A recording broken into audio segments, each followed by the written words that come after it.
Today's conference is hosted by Cambridge Assessment on behalf of the 4 Cambridge Mathematics partners, ourselves, Cambridge University Press, the University of Cambridge Faculty of Education, and the University of Cambridge Faculty of Mathematics. My name is Bennett Steinberg, Group Director of Public Affairs at Cambridge Assessment, and today's Director of Operations, so it's all my fault if it doesn't work. Few housekeeping points first. We're not expecting a fire bell, so any alarm will be real. The alert signal is a single pulsating tone. While the tone remains the same, it is safe to remain where you are. The evacuate signal is a 2-tone warble. If this sounds, we must leave via the nearest fire exit, and they're at each corner of the auditorium and the foyer.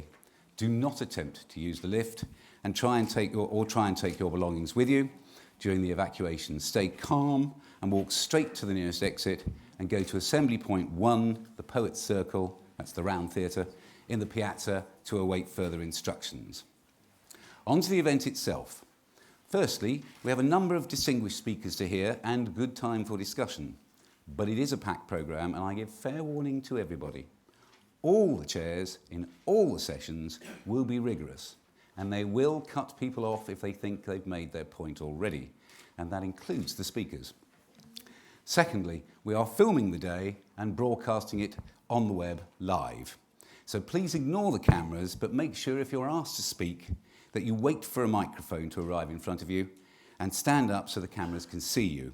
Keep the mic close to your lips and start by stating your name and where you work.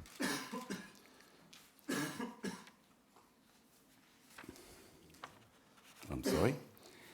Thirdly, I encourage you to use your smartphone, tablet or laptop in silent or vibrate mode, please, to tweet. You can also Twitter, comment and submit questions which will be picked up and fed into the discussion. You can tweet us at Cambridge Maths using hashtag #CamMaths.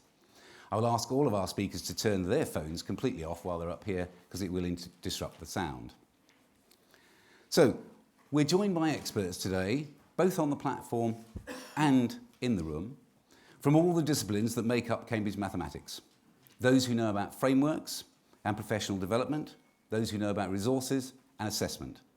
We're also joined by practicing educationalists with their own expertise from different countries by video link. So I'd like you to welcome these delegates overseas. Joining us now at around 12 o'clock their time is a group from Cairo, Egypt. Michael O'Sullivan, the Chief Executive of our International Exam Board, will introduce us to the Egyptian conference delegates, and then they'll give us a flavour of maths as it is taught there. Michael.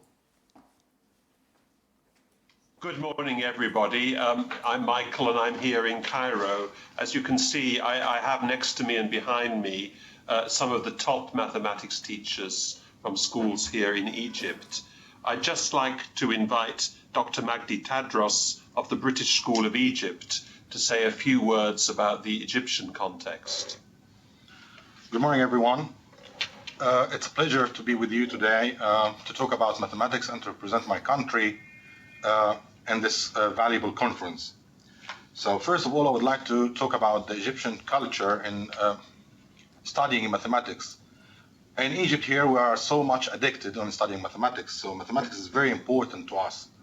Even if we fail to achieve the A star, they keep trying and they achieve it. So it's very, very important. B for us here is a failure. So I will try to talk about the importance of mathematics. However, it is also integrated for every other subject. It's a challenging subject that prepare and base everyone for studying physics, chemistry, and biology.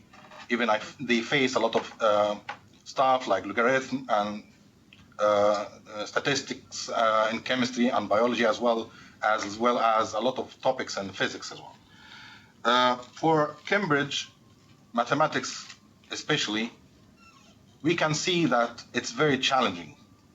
We can see that all topics are serving our students' performance in every other subject and qualify them to go to universities with very well-based students.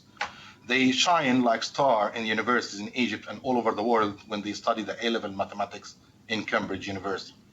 So we have a lot of things to talk about. First, the O-level.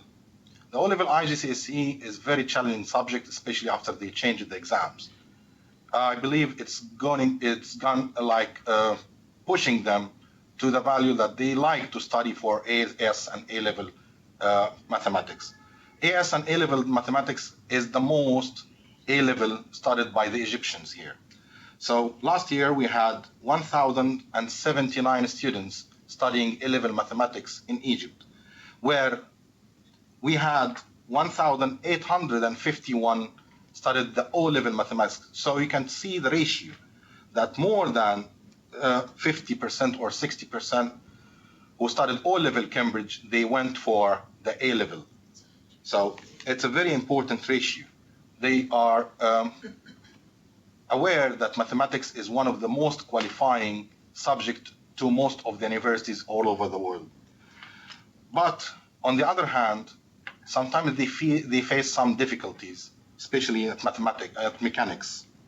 So they consider the mechanics is a little bit challenged because of the timing of the exam. So we can reconsider and search for a solution for this together, maybe today, as we are all talking about it. Thank you for the time you are giving me, and thank you for listening to me. Thank you. Thank you very much, and welcome Egypt. Also joining us for the UK's morning session in the same time zone as Cairo is a group from Johannesburg.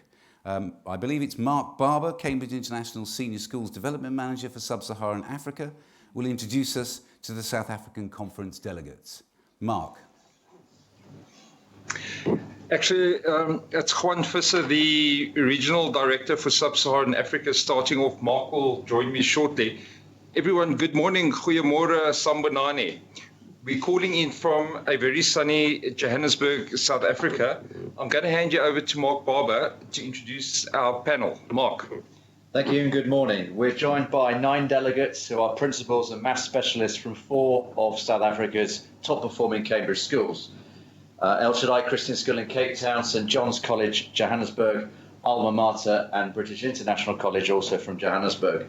Between them, they have substantial experience and knowledge of maths teaching in South Africa and internationally, and were among the first schools to successfully introduce the Cambridge curriculum into the South African market, growing it to the level of success it enjoys today. May I introduce Lynn Budge of El Shaddai Christian School, Cape Town, to briefly introduce the key features and challenges of maths education as agreed on by our delegates this morning. Yes, good morning, and firstly thank you to Cambridge and on behalf of us for the privilege of actually just coming and having an input here.